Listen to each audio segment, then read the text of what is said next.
Quamon's fishing rod. The remains of Quamon's catch, and a very convenient shape it is, if I may say so, like a hook. And let's get back to the tree.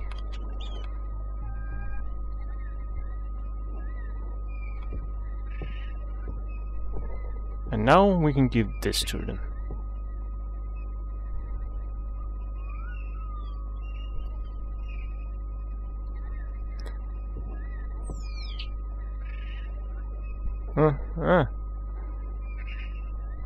Come on. Can you use this as bowstring for your, lunar cannon? Let me see that. Oh yeah, that gonna work good.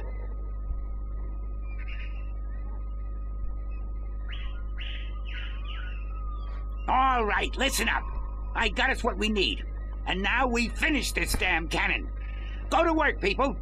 Give us a few minutes, lady, and we'll be all done.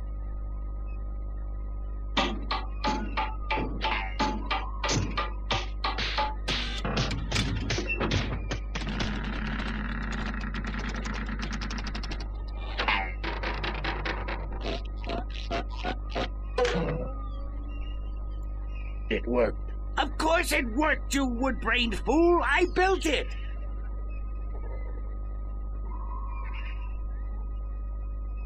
Are you done? Yes, ma'am. The lunar cannon is now ready to be tested. Well? Well, what? Are you gonna do it? Do what? Test the cannon. Me? And get myself killed? I think not.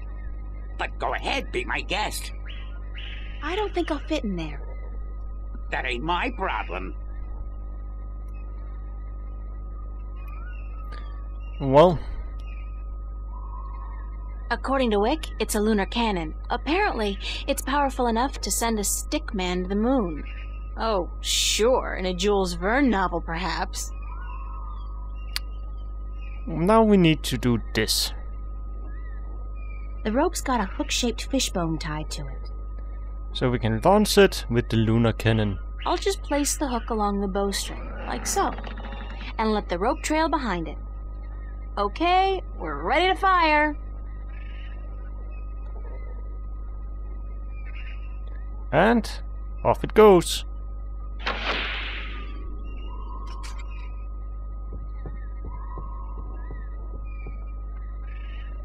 Not quite the moon, but it's where I need to go, so... It's a leathery creature with wings, like a mix between a giant bat and a pterodactyl. It must be one of the Alatiens. It looks more like a warrior than a storyteller, though. I hope it speaks English. I mean, Altung. There's a slight updraft here.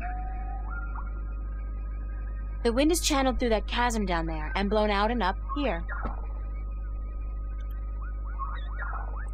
Well, we cannot get over to him right now. So let's talk to him.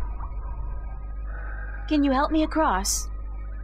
You are human, and we don't allow human strangers into our village. If you wish to trade, let us know where your ship is anchored, and we will send traders to you with our merchandise. I don't have a ship, and I didn't come here to trade. I came to talk to your leaders. I'm sorry, but we don't allow strangers into our village.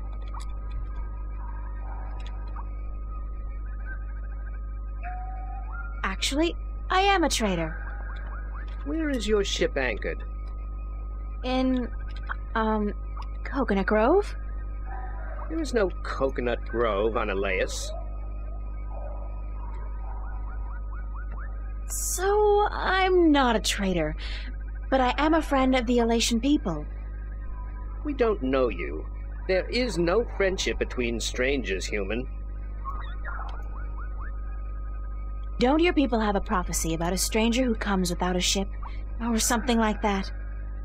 I don't know of any prophecies, human. What kind of prophecies do you know about? We don't tell our stories to strangers. Is there another way to get into the volcano?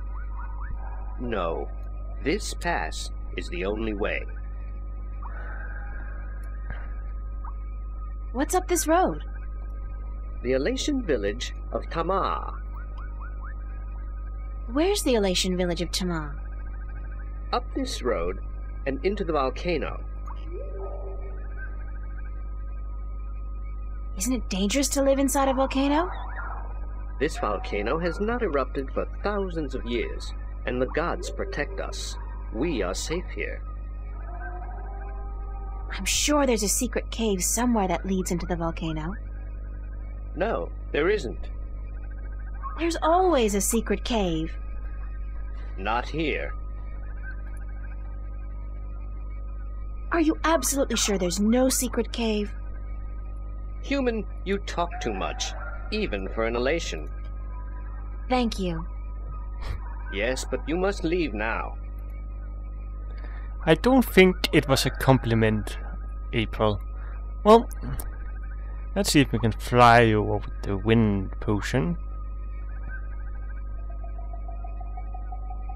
That's the last of it, unfortunately. Dust and dry leaves caught in a strong updraft. But that's not enough. You also need to be light as a leaf. So get over here.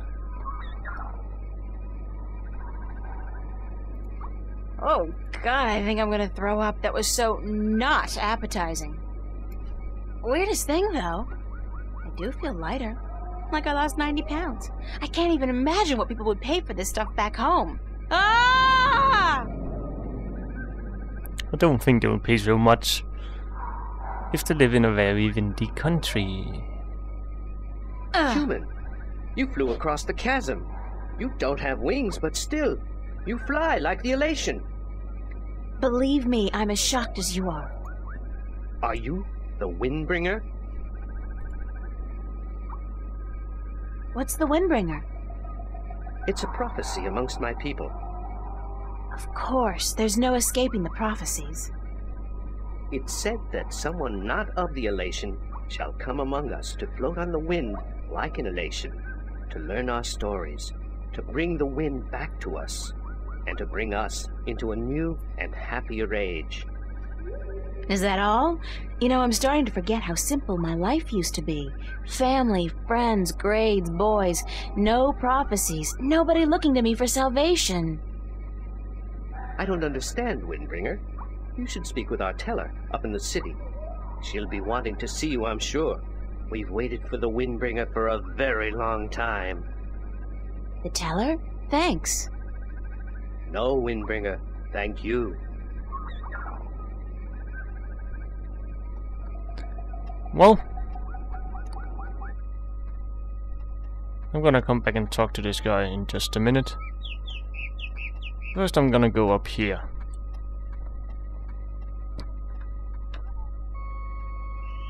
Then up to this guy.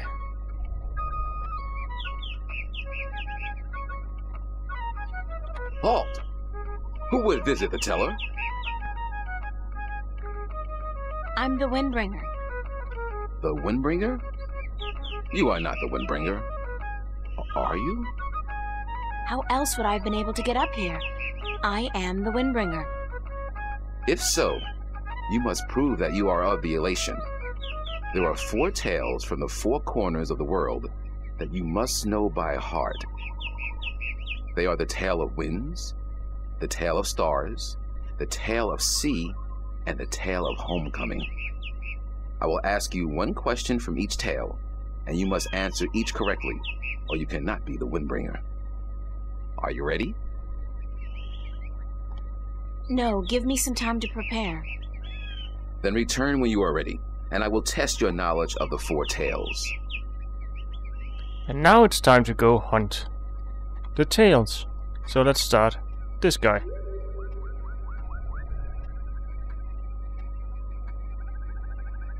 Do you know one of the 4 tales of winds, stars, sea, and homecoming? Mine is the tale of winds, Windbringer. Do you wish to hear it? Very much. Then I shall tell it. This is the tale of winds, my tale, and I pledge to tell it in my own words, as told in turn by my teacher.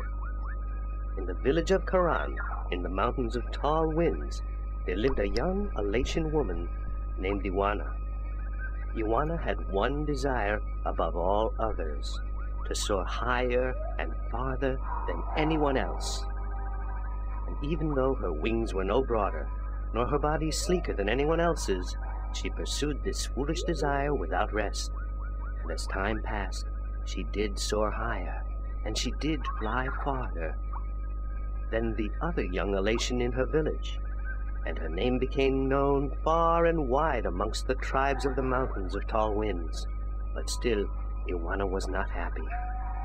She was not happy because, in her vanity, even though she was a better flyer than almost everyone else, and to her eyes, she was still not good enough. She wanted to be so much better than anyone else that she would be remembered for all time as the best flyer amongst all the Alatian. And so one day, Iwana decided to climb to the top of Mount Bakta'ana, the Tower of Light, and to soar from those giddy heights to the ends of the world. Her friends and her family pleaded with her not to, because every Alatian knew that to soar from such heights was dangerous, that at such heights the air was thin and the winds treacherous. But Iwana would not listen, and on a cold and clear morning she climbed up the Tower of Light to the rock and the ice at the very top. From there she could see to the ends of the world. And it brought tears to her eyes to know that now, finally, she would be greater and better than any Alatian before her. And so Iwana spread her wings and leaped off the mountain. Those who watched her from far below said that for a split moment Iwana soared, and she soared higher and farther than any Alatian before or since.